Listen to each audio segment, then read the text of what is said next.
Shalom, मैं आप सबका वेलकम करता हूँ स्पिरिट लाइफ सीड में।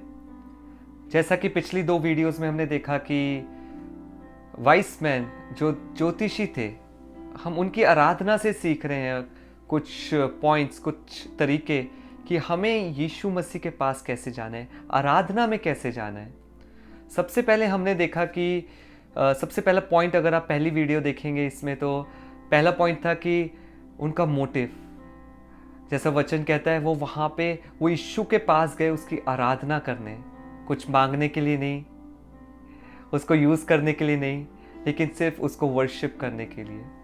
दूसरा पॉइंट हमने देखा कि वो एक तारे को फॉलो कर रहे थे, स्टार को फॉलो कर रहे थे, और वो तारा क्या दर्शाता है? होली स्पिरिट, पवित्र आत्मा। हालेलुया।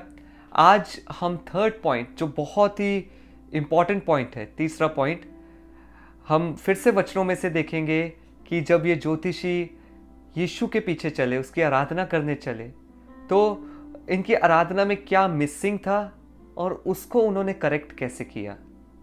हालेलुया। आइए हम वचन में पढ़ते हैं। मत्ती 2 उसका 1 से मैं पढ़ूंगा आपके साथ। हेरोदेस राजा के दिनों में जब यहूदिया के बैतलहम में यीशु का जन्म हुआ, तो पूर्व से कई ज्योतिषी यरूशलेम में आकर पूछने लगे, यहूदियों का राजा जिसका जन्म हुआ है कहाँ है? क्योंकि हमने पूर्व में उसका तारा देखा है और उसको प्रणाम करने आए हैं। हालेलुया। यहां हम देखते हैं कि जो ज्योतिषी थे वो एक तारे को फॉलो करते हुए आ रहे थे, लेकिन वो तारे को फॉलो करते करते वो एक जगह रुक गए, जो था यरूशलेम। वो यरूशलेम में रुक के वहां पे पूछ रहे हैं कि वो राजा यीशु मसीह, जो हमारा परमेश्वर है, जिसका जन्म हुआ है, वो कहां पर है। आप देखिए, यहां पे वो तारे को तो फॉलो कर रहे थे, वो होली स्पिरिट को फॉलो कर रहे थे, लेकिन उनका ध्यान भटक गया। उन्होंने यरूशलेम उस समय में कैपिटल, राजधानी होती थी, वहां पे महल होते थे जहां एक्चुअल में राजा रहते थे। उन्होंने पवित्र आत्मा की लीडिंग को तो फॉलो किया, लेकिन फिर वो अपनी सोचों का सहारा लेने लगे। वो जब शहर में गए, उन्होंने देखा कि ये महल है, यहां पे राजा रहते हैं, यहां पे उनके बच्चे जन्मते हैं। हालेलुया। और वो वहां पे रुक के पूछने लगे, और वो अपने मार्ग से डाइवर्ट हो गए, डिस्ट्रैक्ट हो गए। जब वो पवित्र आत्मा की अगुवाई को फॉलो करते करते जब वो भटक गए, तो वो यीशु तक नहीं पहुंच सकते थे। वो भटके के भटके रह जाते अगर उनके पास वचन नहीं होता। मेरा ये मानना है कि उनको वचन पता था, उनको याद आया होगा कि नबियों ने लिखा है, पुराने नियम में लिखा है, पुस्तक में लिखा है उन्होंने, कि जो यहूदियों का राजा है, जो मसीहा है, उसका जन्म बैतलहम में होना है। तो आप देखिए, उनके पास वचन तो था, उनको वचन याद आया और वो वापस अपने सही मार्ग में निकल चले।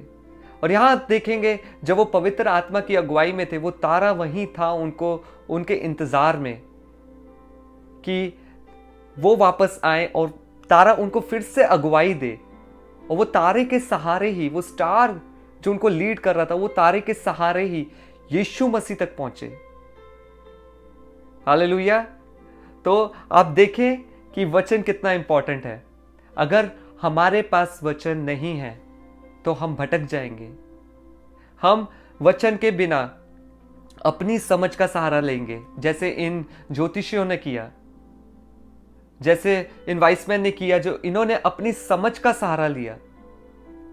सही आराधना आत्मा से और सच्चाई से, यीशु ने कहा है, आत्मा और सच्चाई से आराधना करने वाले आराधकों को परमेश्वर ढूंढ रहा है।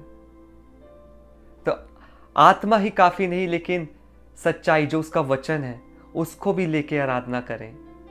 आप जरूर आगे बढ़ेंगे। हालेलुया। मैं इनकरेज करना चाहता हूं आपको कि जैसा आज हमने देखा, हमने सीखा कि आत्मा की अगुवाई काफ़ी नहीं है, वचन साथ में होना जरूरी है। वचन के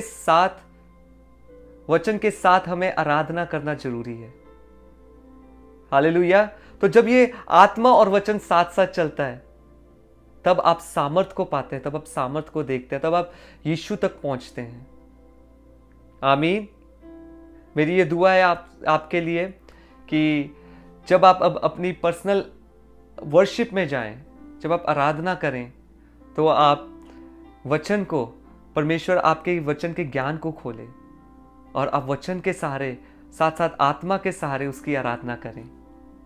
आमीन।